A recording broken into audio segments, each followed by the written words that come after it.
Hey guys, welcome back. तो क्या हाल चाल है आपके? सब बढ़िया? आज मैं एक्सप्लेन करने जा रही हूँ ड्रामा का पार्ट 4। बट उससे पहले जल्दी से वीडियो को लाइक कर दो, चैनल को सब्सक्राइब कर दो और अपने दोस्तों के साथ शेयर भी कर देना। बट हाँ, सिर्फ उन्हें करना जिन्हें आपकी तरह ड्रामास देखना पसंद होगा। And now let's start the explanation. Part 4 की शुरुआत वहीं से होती है जहाँ वेई उन दोनों को साथ में क्लोज देखकर काफी जेलस फील करती है। लिफ्ट में वाइजी वान सिंह से कहता है, मैं तुम्हें कितनी बार बताऊं, मैं तुम में इंटरेस्टेड नहीं हूँ। वो कहती है, तुम्हारी दी मुझसे कह रही थी कि तुम्हारे पीछे एक बुढ़ी लड़की पड़ी हुई है। वाइजी कहता है, इससे तुम्हें क्या मतलब, एंड वहाँ से चला जाता है। घर में वो खुद से कहती है, वही क्या तुम्हें पता भी है तुम कितनी बड़ी हो चुकी हो, और वाइजी अभी एक यंग एंड टैलेंटेड लड़का है और वान सिंह उसके लिए बिल्कुल परफेक्ट है क्योंकि वो शेयरमैन की बेटी है। तुम उन दोनों के सामने कुछ भी नहीं हो, सो प्लीज सपने देखना बंद करो। तभी वाइजी उसे कॉल करता है बट वो उसका नंबर ब्लॉक कर देती है। मॉर्निंग में वो इसी बात को लेकर परेशान होता है तो उसका सेक्रेटरी कहता है, बॉस, आपको ना हमेशा अपनी गर्लफ्रेंड के सामने अच्छा बनने की जरूरत नहीं है। अगर आप उसे मनाना चाहते हो तो कभी कभी उसे जेलस फील कराइए, और अगर मिस वेई जेलस हुई तो 100% वो आपको पसंद करती हैं। वो जल्दी से वानशिंग को कॉल करके कहता है, हम तुम्हारी कंपनी के साथ कोलैबोरेट करने के लिए तैयार हैं, बट तुम्हें मेरी हेल्प करनी होगी। वहीं वे की कंपनी अपने न्यू कॉस्मेटिक प्रोडक्ट्स को लॉन्च करने के लिए वानशिंग को as a new model select करती है क्योंकि वो चेयरमैन की बेटी होने के साथ साथ एक काफी फेमस इंटरनेट सेलिब्रिटी भी है। नेक्स्ट सीन में हम उन दोनों को आमने सामने देखते हैं जहां वानशिंग वेई को बताती है कि बहुत जल्द मेरी एंड वाइजी की एंगेजमेंट होने वाली है एंड उसकी काफी बेइज्जती करती है। बेइज्जती नहीं करती, नीचा दिखाती है। बट नीचा दिखाना बेइज्जती करना तो एक ही बात है ना। जिसे सुनकर वेई पहले तो शॉक्ड होती है बट देन वो भी उससे अच्छा खासा जवाब देकर उसकी बोलती बंद कर देती है। तो वैनशिंग गुस्सा होकर वहां से चली जाती है। अगले दिन से फाइनली उनका काम स्टार्ट होता है।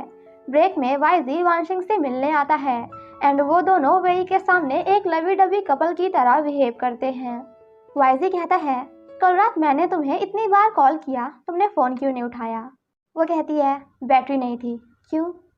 वो कहता है, नथिंग स्पेशल, मैं तो तुमसे यही कहने वाला था कि इस बार तुम अपनी कंपनी की मॉडल मेरी गर्लफ्रेंड को बनाओ। वही कहती है, अगर तुम नहीं भी कहते तब भी हम इसे ही बनाते। उन दोनों को अपने सामने इतना लवी डबी होते हुए देख वेई काफी जेलस होती है बट दिखाती नहीं है। वानशिंग कहती है, मिस वेई, आपको कोई प्रॉब्लम तो नहीं है? क्योंकि मेरा बॉयफ्रेंड मेरी बहुत ही ज्यादा केयर करता है।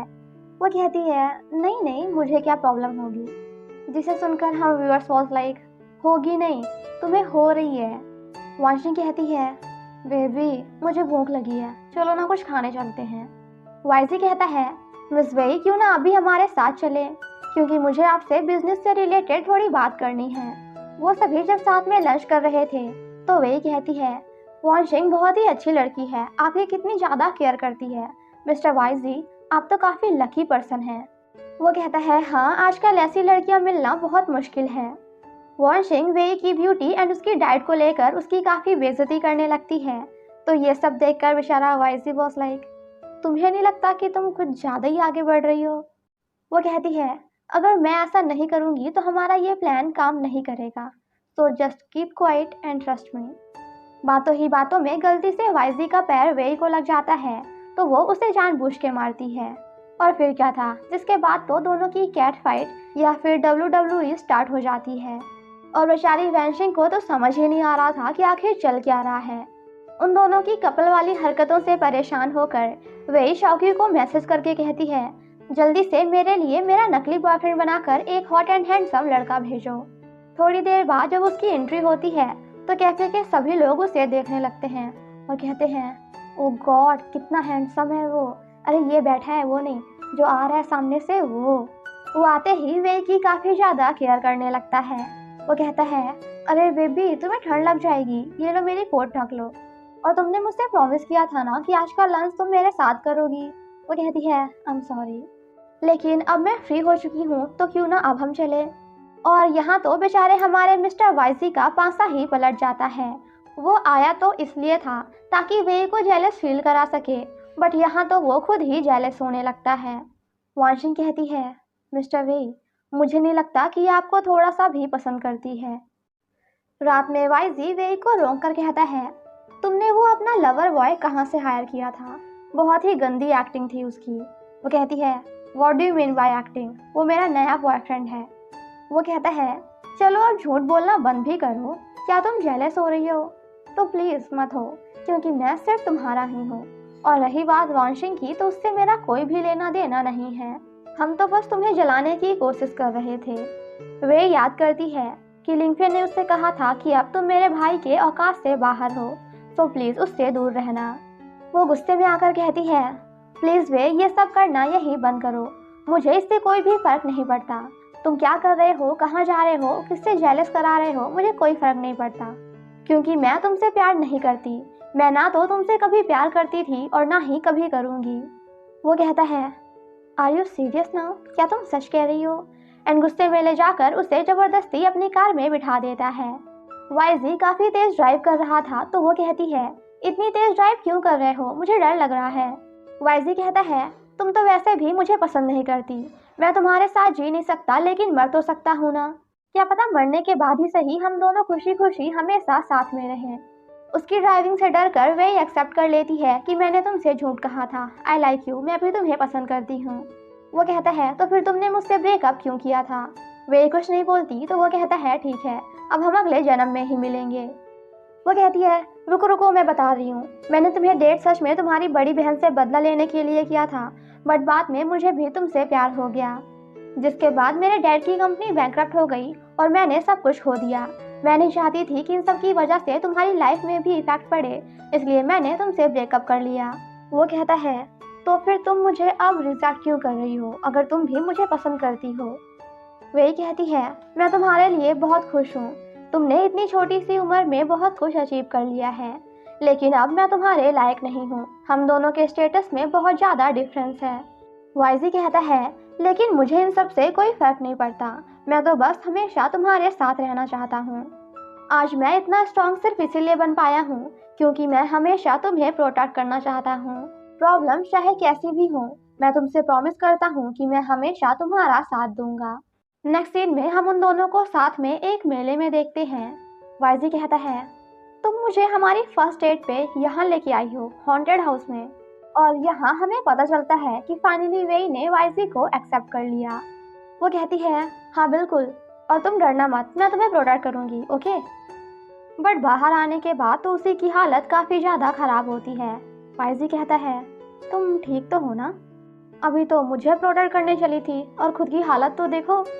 तभी काफ़ी सारी लड़कियां आकर वाइजी के ऊपर दिल चिपकाने लगती हैं और कहती हैं, ओ गॉड कितना हैंडसम है ये। तो ये सब देख कर वे काफ़ी ज़्यादा जेलस होती है। वो उन्हें रोकते हुए कहती है, ओए दूर जाओ यहाँ से, ये मेरा है। बट देन हमें पता चलता है कि यहाँ तो लड़कियों ने उसे मोस्ट हैंडसम हॉन्टेड प्लेयर के लिए सेलेक्ट किया है। होस्ट कहता है, आप इसे किसी भी लड़की की तरफ फेंकिए एंड वो स्टेज में आकर आपके लिए एक कॉस्ट्यूम सेलेक्ट करेगी।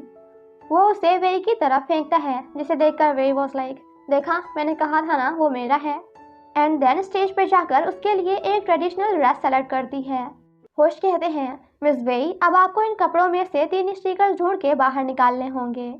वो स्टिकर्स ढूंढना स्टार्ट करती है और हमारे वाइजी का खुद को कंट्रोल कर पाना मुश्किल हो रहा था, क्योंकि वो ढूंढी ऐसी रही थी। वे 2 स्टिकर्स निकाल लेती है, बट जैसे ही तीसरा निकालने जाती है, बड़वाइजी उसका हाथ पकड़कर उसे वहां से ले जाता है। वो कहता है, तुम्हें पता भी है तुमने कितना गलत किया है? वही कहती है, आई एम सॉरी, अगली बार से नहीं करूँगी। वाइजी कहता है, कोई बात नहीं, अगर तुम्हें पसंद है तो मैं भी रेडी हूँ। वैसे तुम्हारे दिमाग में चल क्या रहा है? वो कहती है, कुछ भी नहीं, क्या चलेगा?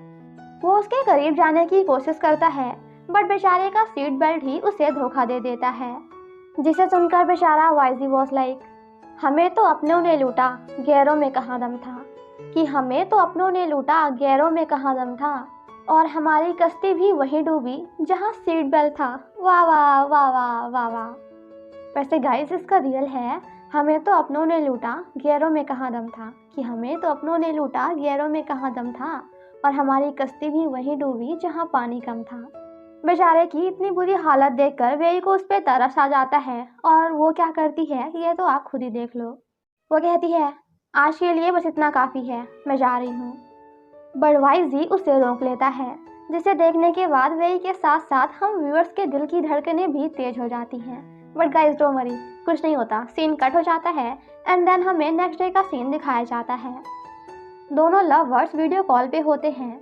वाइजी कहता है, तुम्हें पता है क्या, कल मैं एलवीएच कंपनी का एक प्रोडक्ट टेस्ट कर रहा था और वो मुझे इतना ज़्यादा पसंद आया, मेरी ज़बान फिसल गई और मैंने गलती से उनसे कह दिया कि क्या मैं इसे अपनी गर्लफ्रेंड के लिए ले जा सकता हूँ। और फिर क्या था, जिसके बाद तो उन सभी ने पूरे दिन इसी बात को लेकर मेरे मज़े लिए। वो कहती है, अगर तुम ऐसे ही करते रहे तो लोग क्या सोचेंगे कि एचबीसी कंपनी का मालिक एक लड़की के प्यार में पागल है। वो कहता है, मुझे फ़र्क नहीं पड़ता, क्योंकि मैं तो चाहता ही हूँ कि पूरी दुनिया को पता चल जाए कि तुम मेरी गर्लफ्रेंड हो। दोनों जब साथ में घूम रहे थे तो वही कहती है, क्या तुम्हें कुछ चाहिए, मैं तुम्हें दिला दूंगी। वो कहता है, हाँ, तुम्हारा दिल, क्या तुम इसे बेच रही हो, मैं खरीदने के लिए तैयार हूँ।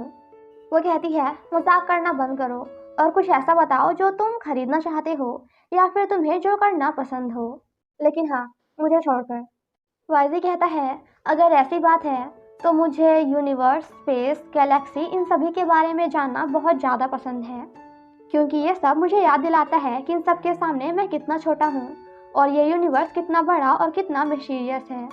वे घर जाकर अपने रूम को बिल्कुल एक स्पेस की तरह रेडी करने लगती है। वो कहती है, वाइजी लियू, अगर सच में तुम्हें यूनिवर्स देखना है तो मैं तुम्हें दिखाऊंगी। रात में जब वाइजी घर आता है तो वो कहती है, अभी मैं तुम्हारे लिए इंटरप्लैनेटरी ट्रिप बुक नहीं कर सकती क्योंकि अभी मेरे पास इतने पैसे नहीं हैं, बट मैंने तुम्हारे लिए ये प्रिपेयर किया है, आई होप तुम्हें पसंद आएगा। वाइजी कुछ नहीं बोलता तो वो कहती है, मुझे पता ही था तुम्हें ये पसंद नहीं आएगा। वो उसे हक करते हुए कहता है, अरे पगली, किसने कहा कि मुझे पसंद नहीं आया, मुझे ये बहुत पसंद आया, थैंक यू सो मच। वे कहती है, थैंक यू सो मच, आज तक तुमने हमेशा मेरी हेल्प की है, लेकिन मैं तुम्हारे लिए इससे ज़्यादा कुछ भी नहीं कर पाई।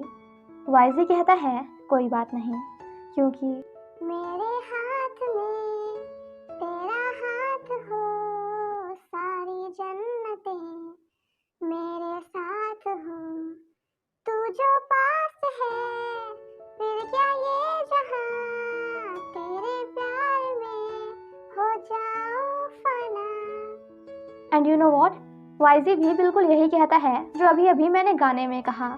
वाइजी कहता है, कोई बात नहीं, क्योंकि जब तक तुम मेरे पास हो तब तक मेरे पास पूरी जन्नत है, मुझे इससे ज़्यादा और क्या ही चाहिए। एंड देन दोनों कुछ ऐसा करने जा ही रहे थे, पर तभी वाइजी का फ़ोन बजकर उन्हें डिस्टर्ब कर देता है और हमें भी। वो फ़ोन कॉल देखकर थोड़ा डर जाता है और वे से कहता है, मुझे बाहर जाकर थोड़ी बात करनी होगी। तो अब इस फ़ोन कॉल में ऐसा क्या है, या फिर बस राइटर हमें बुद्धू बना रहे हैं, ये जानने के लिए आपको देखना होगा ड्रामा का पार्ट नेक्स्ट पार्ट, क्योंकि ये पार्ट यहीं पे ख़त्म हो गया। Thank you so much for watching my explanation. Stay safe, खाओ पियो, मज़े करो, बाय।